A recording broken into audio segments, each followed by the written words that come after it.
odayaasha dhaqanka gobolka Shabeellada Dhexe ayaa waxa qeeladaan xoogan ay ka muujiyeen fatahaada uu sameeyay webiga Shabeellaha Dhexe ka oo ku fatahay tuulooyin hoos yimaada degmada Tani Jowhar. tuulooyinkaas waxaa ka mid ah tuulada Baarey oo beerihii ku yaalay gabi ahaanba ay baaba'een. odayaasha dhaqanka Duubalaas ee gobolka Shabeellada Dhexe ayaa waxa baaq ay u direen dawladda Soomaaliya iyo maamulka Hirshabeelle iyagoona sheegay in sida ugu dhaqsiyaha badan loo gurmudo dadka fatahaada uu ku saameeyay webiga Shabeelle.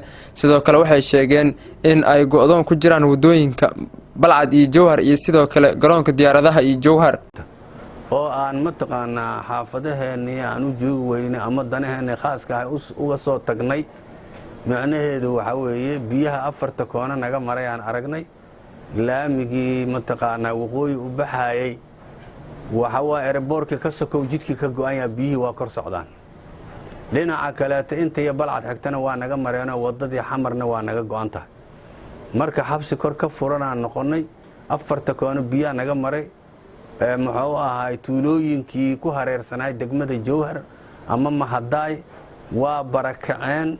67 tuulo hadda warbixintana lagu siiyay saakay oon mataqaanaa naloo sheegay inay laga soo barakacay. haddana biyo cusub oo kale inay ka soo baxeen Baarow iyo Mareeri meel u dhaxaysa inay ka soo baxeen. biyahaas hadday biyihii hore oo na soo cuskaday ku soo darsoomaan, hadda magaaladii waxay noqonaysaa in laga guuro. marka Jowhar barakac waaye, magaaladuna macnaha magaalada Jowhar waa laga barakaca. sidaas darteed marka inaan qaylino oon ceel dhaamino oo mataqaanaa haddii alla ku rooyahay aan ummadda mataqaanaa wax ka ogeysiino. sidaasaan saaka u soo aan u nimid meesha.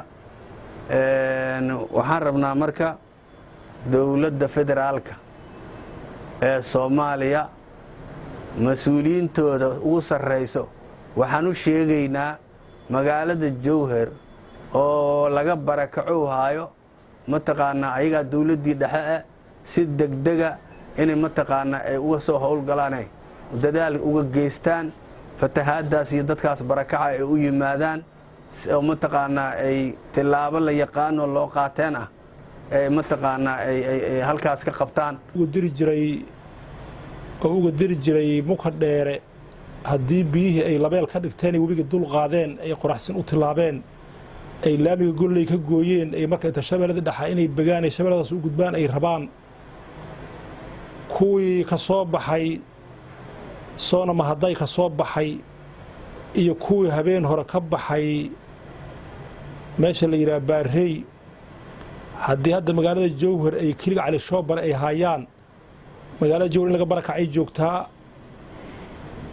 dadkii meel u harta male, dalagii waa baaba'ay, biyihii way isqabteen. biyahaas waxay nagu socdaan sanadka fasalka waa laba fasal. waxay nagu socdeen dayrtii hore, waxay nagu socdeen gugo hadda aan ka baxo weyn nagu socdeen. hadda biyihii sareedo haddana dayrtii oo haddana hadda bilowda haddana hadda socdo. marka dadka haddii la yiraahdo deegaan ahaan haddii la yiraahdo degmo tuulooyinka iji ka soo bilowda ee Balcad ku tago ilaa intaan tuulo maanta nabade ee cawada loo hooyay ma jirto, waa barakaceen. hadda inta ugu daran oo cildhaantooda soo gaartay 60 tuulo oo laga baxayo oo dadka banaanka ay u baxayaan meesha u bixi lahayn ma bari u baxayaan, intay soo gudbayaan intay marayaan dadka cariir oo ku jiro. marka waxaan rabnaa inaan cildhaantaas maanta aan cildhaamino. waxaan rabnaa madaxda Hirshabeelle iyadoo isku tashayso Ilaahayna ku tashayso inay isku tashato. Maxamed Ibraahim Jimcaale Amoore, Home Cable TV, Jowhar.